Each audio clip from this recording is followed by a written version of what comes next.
अस्सलामुअलैकुम। आज की वीडियो में हम लोग बात करेंगे कि फ़्लाइट टिकट को आप होल्ड कैसे करें, कितनी टाइम के लिए आप होल्ड कर सकते हो, आपके होल्ड करने की क्या बेनिफिट होंगे और आपके होल्ड करने की वजह से किसी और को क्या नुकसान होंगे और होल्ड पीएनआर का यूज़ आप कहाँ कहाँ पे कर सकते हो, उन सारी चीज़ों के बारे में फ्रेंड्स आज की वीडियो में हम लोग डिटेल में बात करेंगे। फ्रेंड्स उससे पहले अगर अभी तक आपने हमारे यूट्यूब चैनल को सब्सक्राइब नहीं किया तो मेरी रिक्वेस्ट है कि आप हमारे चैनल को सब्सक्राइब कर लें ताकि ट्रैवलिंग से रिलेटेड कोई भी अच्छी नॉलेज इजीली हम लोग आप तक पहुंचाते रहें। फ्रेंड्स जैसे कि आप मेरे स्क्रीन पे देख रहे हो, मैंने जमजम ट्रैवल का वेबसाइट ओपन किया हो, एक पार्टनर लॉगिन ओपन किया हो। इसमें मैं कोई भी एक फ़्लाइट सर्च कर लेता हूँ जो मेरे को होल्ड करना है। जैसे फॉर एग्ज़ाम्पल मैं बॉम्बे से जद्दा के लिए फ़्लाइट सर्च करता हूँ 21 नवंबर, या फिर कोई भी एक डेट ले लेता हूँ 20 नवंबर। इसमें मेरे को कितने पैसेंजर के लिए होल्ड करना है, 1 2 3 अप टू 9 पैक्स के लिए मैं होल्ड कर सकता हूँ। जैसे कि मेरे को अगर एक पैसेंजर के लिए होल्ड करना है तो मैं यहाँ पे नंबर ऑफ़ पैक्स 1 सेलेक्ट करके फ़्लाइट सर्च कर लेता हूँ। फ्रेंड्स फ़्लाइट होल्ड करने का बेनिफिट ये होता है कि जैसे ही आप फ़्लाइट को होल्ड करते हैं तो आपका प्राइस लॉक हो जाता है। एक 6 घंटे के लिए आपका प्राइस लॉक हो जाएगा। अभी जैसे कि फॉर एग्ज़ाम्पल हम लोग कोई भी एक फ़्लाइट को टारगेट कर लेते हैं, जैसे यहाँ पे बता रहा है जो फ़्लाइट के अंदर होल्ड अवेलेबल है उस फ़्लाइट को आप होल्ड कर सकते हैं। अभी जैसे कि सपोज़ कोई फ़्लाइट में एक ही सीट अवेलेबल है, जैसे कि अगर आप ट्रैवल एजेंट हैं तो आपको नॉलेज होगा कि फ़्लाइट का जो फेयर आता है एज़ पर ब्लॉकिंग आता है। जैसे कि अगर किसी ब्लॉक में एक ही सीट अवेलेबल है, जैसे कि यहाँ पे फ्लाइनास में 3 सीट अवेलेबल है, 3 सीट तक अगर मैं बुक करूँगा तो उसके लिए मेरे को ये रेट आएगा 17698 और इसमें है 3 सीट ही अवेलेबल है। अगर मेरे को 3 पैसेंजर के लिए बुक करना है तो उसके लिए ये रेट अप्लीकेबल होगा और ये रेट मेरा वैलिड रहेगा अप टू 6 आवर्स के लिए, मतलब 6 घंटे के लिए रेट मेरा वैलिड रहेगा। अगर मेरे पास फंड अवेलेबल नहीं है या फिर क्लाइंट का कोई कंफर्मेशन नहीं है, मैंने उसको रेट कमिट कर लिया कि हाँ आपको सो एंड सो अमाउंट में टिकट मिल जाएगी, बट क्लाइंट बोला कि मैं 2 घंटे में आपको पैसा भेज देता हूँ, तो मैं एक ये टास्क होता है कि हमने क्या करना है, पीएनआर को होल्ड कर लिए। होल्ड करने के बाद जैसे कस्टमर पेमेंट करेगा तो उसके बाद हम उसको कंफर्म कर लेंगे। अभी जैसे कि अगर मैंने ये 3 सीट होल्ड कर लिया, सपोज़ ये 3 सीट होल्ड कर लिया, एयरलाइन ये 3 सीट मेरे नाम पर रिज़र्व कर ली, बट अगर कोई और बंदा बॉम्बे से जद्दा के लिए फ़्लाइट सर्च करेगा तो उसको एयरलाइन का इसके आगे के जो ब्लॉक का रेट है, जैसे कि अभी 17698 है, इसके आगे का रेट होगा 19,000, 21,000, 22,000, जो भी एयरलाइन फेयर ऑफ़र करेगी उसके लिए वो रेट अप्लीकेबल होगा। और अगर मैं इसको रिलीज़ कर लेता हूँ तो एज ऑफ नाउ जो रेट एयरलाइन ने पब्लिश किया है सेम ब्लॉक का रेट पब्लिश होगा। तो कभी कभी कैसा होता है कि जैसे कि हमने टिकट को होल्ड कर लिया बट कोई और बंदा भी सेम टाइम पे फ़्लाइट सर्च कर रहा है तो उसको अपर का फेयर बताएगा ना कि लोअर का। हाँ, अगर हमारा पीएनआर रिलीज़ हो जाता है तो वो केस में उसको लोअर का फेयर बताएगा। जैसे कि अगर मेरे को अगर यहाँ पर कोई भी एक फ़्लाइट में सर्च कर ले, जस्ट सेलेक्ट कर लेता हूँ, जैसे मेरे को एयर इंडिया का डायरेक्ट वाला फ़्लाइट को मेरे को होल्ड करना है, क्लाइंट मेरे को थोड़ी टाइम बाद कंफर्मेशन देगा। अभी यहाँ पर जिसमें होल्ड का टैब इनेबल है, अभी ये मतलब ये फेयर में इसमें होल्ड अवेलेबल नहीं है, बट यहाँ पर अगर मैं देख रहा हूँ तो मेरे को यहाँ पे होल्ड पे क्लिक करने का ऑप्शन आ रहा है। मतलब 23791 का एसएमई फेयर है, इसका कैंसिलेशन फ़ीस 5500 है, डेट चेंजेस फ़ीस 3500 है और 25 kg इसमें चेक इन है और कैबिन 7 kg जो भी रहेगा। अब मैं इसको यहाँ पे होल्ड पे क्लिक कर लेता हूँ। होल्ड पे क्लिक करने के बाद मेरे को नेम एज पर डॉक्यूमेंट डालना है, मतलब एज पर पासपोर्ट डालना है। अभी होल्ड करने का मतलब ये नहीं कि जैसे कि सपोज़ मैंने अगर किसी पीएनआर को होल्ड कर लिया सलमान के नाम से, फिर बाद में 10 मिनट के बाद अगर मेरे को बंदा बोल रहा है कि नहीं यार मेरे को सलमान के नाम से नहीं रेहान के नाम से बुक करना है, तो ऐसा पॉसिबल नहीं है। वो केस में आपको पीएनआर को रिलीज़ करना होगा। रिलीज़ करने के बाद अगर एयरलाइन सेम फेयर में ऑफ़र करेगी तभी आप उसको बुकिंग बना पाओगे।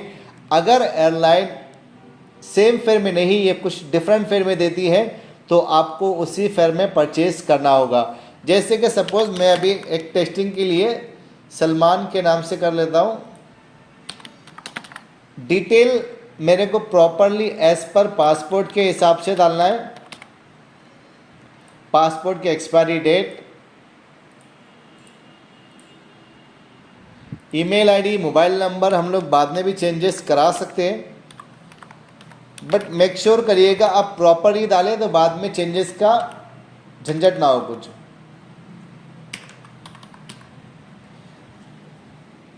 अभी मैं यहाँ पे इससे जाता हूँ कंटिन्यू बुकिंग के लिए। यहाँ पे अगर मेरे को मेल ऐड करना है तो मैं मेल भी ऐड कर सकता हूँ। कंटिन्यू बुकिंग में जाता हूँ।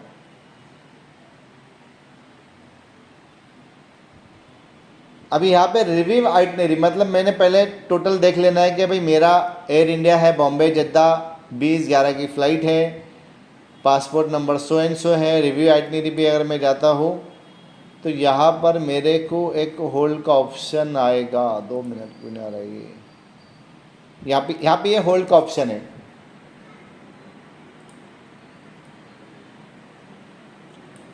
जैसे ही मैं इस पर क्लिक करूँगा तो मेरा ये PNR 23790 की प्राइस में होल्ड हो जाएगा, और इस होल्ड PNR को मैं अप टू 6 आवर्स तक, कभी कुछ केसेस मेरे जैसे होता है कि एजेंट के अकाउंट में बैलेंस नहीं है, कैश अवेलेबल है, तो हमारे को एक 6 घंटे का टाइम पीरियड मिलता है जो हम लोग वो अमाउंट को बैंक में डाल के फिर वॉलेट में ऐड करके इस होल्ड PNR को कंफर्म कर सकते हैं।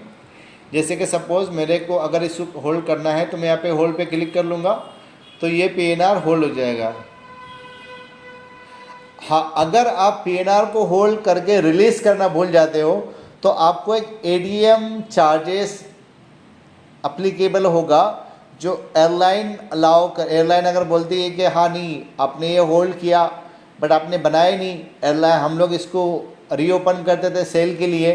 अगर आपका ट्रैवल पीरियड 1-2 दिन 4 दिन का है तो अगर आप होल्ड करने के बाद आप मेक श्योर करिएगा उस PNR को रिलीज़ कर दीजिएगा, ताकि बाद में आपको या फिर आपकी एजेंसी को कोई ADM चार्जेस फेस ना करना पड़े। जैसे मैं यहाँ पे इसको होल्ड करता हूँ तो ये होल्ड होने के बाद मेरे को यहाँ पर एक PNR आ जाएगा, flight has been successfully hold. इस होल्ड के अगेंस्ट में मेरे को एक एयरलाइन ने एक PNR दे दिया है। इस PNR के अगेंस्ट मैं वापस से अपना टिकट बनवा सकता हूँ। अगर मेरे को इस PNR को कंफर्म करना है तो वॉलेट में जैसे मेरा बैलेंस है या फिर ऑनलाइन पेमेंट से मैं यूपीआई यूज़ करिएगा। यूपीआई में पेमेंट गेटवे चार्जेस नहीं लगते हैं। वाया यूपीआई से मैं कंटिन्यू बुकिंग करा के इस PNR को कंफर्म कर सकता हूँ। हाँ, अगर मेरे को इसको रिलीज़ कर देना है, जैसे कि मेरे को क्लाइंट ने बाद में कंफर्मेशन दिया कि नहीं यार अब मैंने पोस्टपोन कर लिया, फिर मैंने कहीं और से बुक कर लिया, मेरे को अब नहीं करवाना, मेरा जर्नी ड्रॉप हो गया, तो आपने समझदारी से आना है। यहाँ पर माई बुकिंग में क्लिक करना है। माई बुकिंग में क्लिक करने के बाद आपको बुकिंग हिस्ट्री आएगा। इसमें मैंने माई बुकिंग पे क्लिक किया हूँ। अब यहाँ पे जो मेरे को होल्ड PNR दिख रहा है, मैं इसके बाद यहाँ पे FLT नंबर पे क्लिक करूँगा। FLT नंबर पे क्लिक करने के बाद जो मेरा ये होल्ड PNR है, तो यहाँ पे मेरे को एक ऑप्शन आ रहा है रिलीज़ PNR करके, एक ऑप्शन आ रहा है रिलीज़ PNR करके। जैसे ही मैं इस PNR को रिलीज़ करूँगा तो ये PNR मेरा रिलीज़ हो जाएगा। यहाँ पे बता are you sure you want to release hold PNR, yes. अब मेरा PNR रिलीज़ हो गया सक्सेसफुली। तो इस तरह से फ्रेंड्स आप फ्लाइट के PNR को होल्ड कर सकते हैं, और होल्ड PNR का आप यूज़ कर सकते हो जैसे कि बहुत सारे केसेस में होता है वीज़ा एप्लीकेशन के लिए। वीज़ा एप्लीकेशन के लिए आप होल्ड PNR का टिकट कॉपी दे सकते हो, और कुछ इमिग्रेशन के लिए भी चल जाता है। जैसे कि अभी जो कंट्री में इमिग्रेशन बहुत स्ट्रॉन्ग है वहाँ पे तो अलाउ नहीं करते, जैसे कि दुबई हो गया, अपार्ट फ्रॉम आपका थाईलैंड हो गया, ओमान हो गया, बहरीन हो गया, यहाँ पे होल्ड PNR नहीं चलता है। बट कुछ ऐसी कंट्री जहाँ पे वीज़ा ऑन अराइवल है इंडियन के लिए, वो केसेस में होल्ड PNR का टिकट आप एज आ रिटर्न टिकट भी प्रूफ करा के ट्रैवल करवा सकते हो।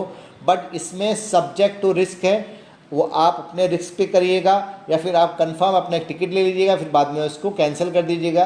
आप वैसे भी कर सकते हो। उम्मीद है फ्रेंड्स मेरा वीडियो आपको पसंद आया होगा, और अगर अभी तक आपने हमारे YouTube चैनल को सब्सक्राइब नहीं किया तो मेरी रिक्वेस्ट है कि आप हमारे चैनल को सब्सक्राइब कर लें, ताकि ट्रैवलिंग से रिलेटेड कोई भी अच्छी नॉलेज ईजीली हम लोग तक आप तक पहुँचाते रहें। Thank you friends, have a nice day.